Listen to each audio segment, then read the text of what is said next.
Hola, hola, ¿cómo están? Bienvenidos nuevamente. Tanto tiempo. Perdón por tardar, pero bueno, estamos acá. Y esta vez vamos a hablar en inglés. No solamente porque quiero probar, pero también porque puntualmente este video es para mis estudiantes de español.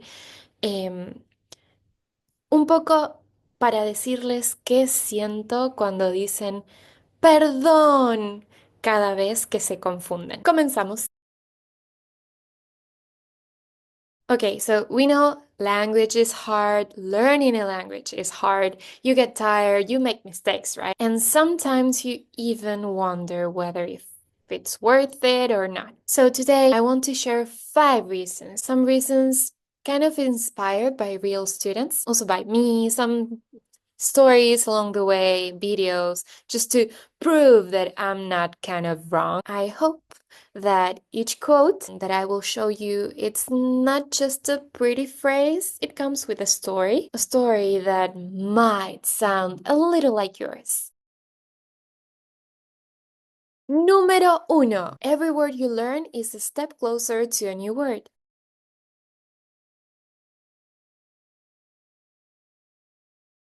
So you may know, maybe you heard about Steve Kaufman. He's a polyglot, polyglot, right? A lot of people know him in this learning language word. And as far as I understand, he started to learn Russian at the age of 60. He was into the literature word, el mundo de la literatura. And also, I had always enjoyed, reading novels of Russian literature in English when I was young. So I thought it would be cool to be able to read Tolstoy or Dostoevsky in Russian. So with that, I started learning Russian. We could say that every new word opened a window into a culture that used to be closed in this context to stiff, right? Once you get to know the language little by little, every time a little bit more than before, you get to understand the essence.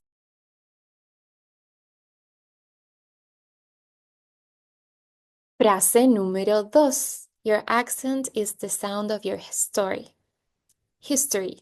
Story. Okay, so there's a famous phrase, saying of Nelson Mandela. If you talk to a man in a language he understands, that goes to his head. If you talk to him in his own language, that goes to his heart. Kind of like that. So now think about this.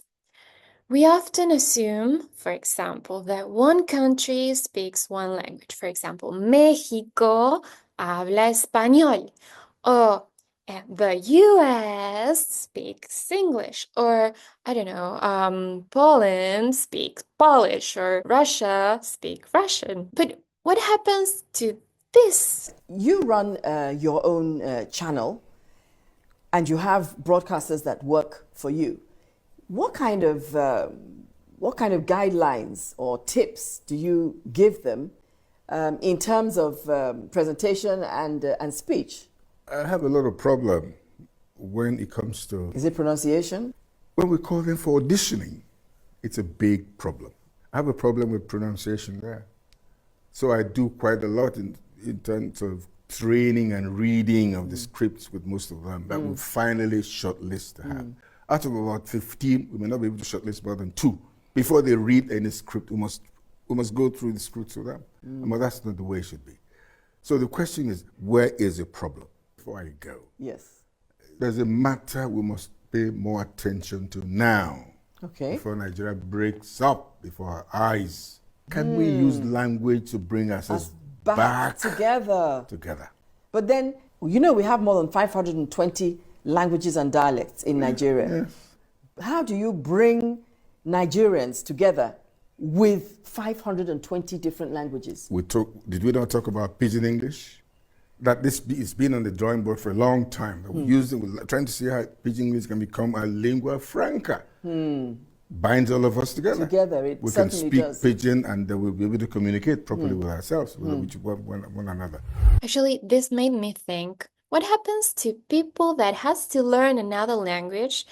Maybe not to move, maybe not to go to another country, but to kind of live it's his, her own country. So we often assume one country, one language. But many people around the world grow up speaking two or more, not for travel, not for work, just because it's their life. And their accents don't make them less fluent. So your accent is not a mistake, it is your voice, your identity.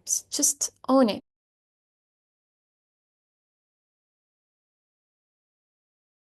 Frase número 3. Speak with courage, not perfection. So a lot of you, and right now I'm talking about Spanish learners, but en general, you're afraid to speak. You think that you either talk perfectly or you just don't at all. I'm pretty sure you make mistakes in your own language. I do that all the time. So myself, a person who has seen a lot of people saying sorry for my mistakes because I'm a teacher, I know for sure that the fear paralyzes you more than just not knowing the vocab.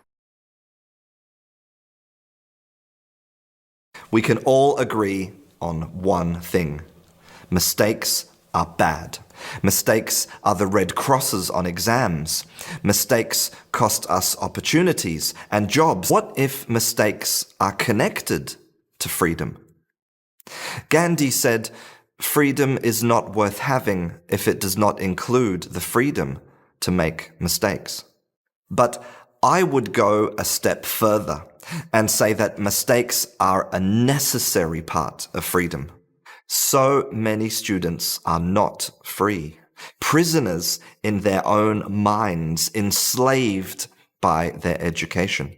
How many times have you avoided a conversation because you were worried about making a mistake? The mistake of not having the right answer, or the right accent, or the right level. But every time you avoid making a mistake, you avoid learning. Because every good teacher knows, and the research shows, that all learning occurs by mistakes. Getting fluent in English will require you to make millions of mistakes. So the level of your English directly reflects how many you have made. You just think, if you learn 5 new words every day, that makes a lot, almost 2,000 per year. And that's huge. Let me tell you why. Frase número 4. Even a small step is progress. Keep going. Das Wichtigste eigentlich, wenn du eine Sprache lernst, ist, den Mund zu öffnen und zu sprechen. Und jeden Tag wird es ein bisschen besser sein als der vorherigen Tag. Just keep in mind that progress isn't always visible in the moment. So, small steps done consistently become something powerful, for sure. Sí, sí, sí.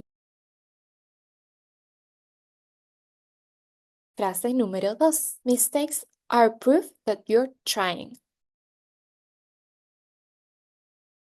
Of course not. And the same applies to when you're speaking your language with other people.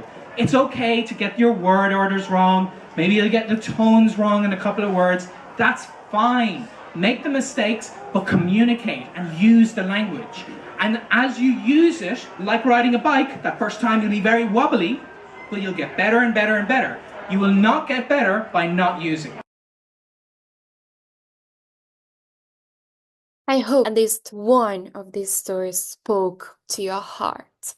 You just don't need to be perfect. You just need to be consistent. Learning a language is not just like passing a test. It's more about connection. Hopefully you could see it like that, right? We're citizens of the world. So if you want more motivational quotes, Argentinian expressions, any advice to keep learning languages, hit that subscribe button, por favor. And if you're looking for a real teacher to support you on your journey, here I am.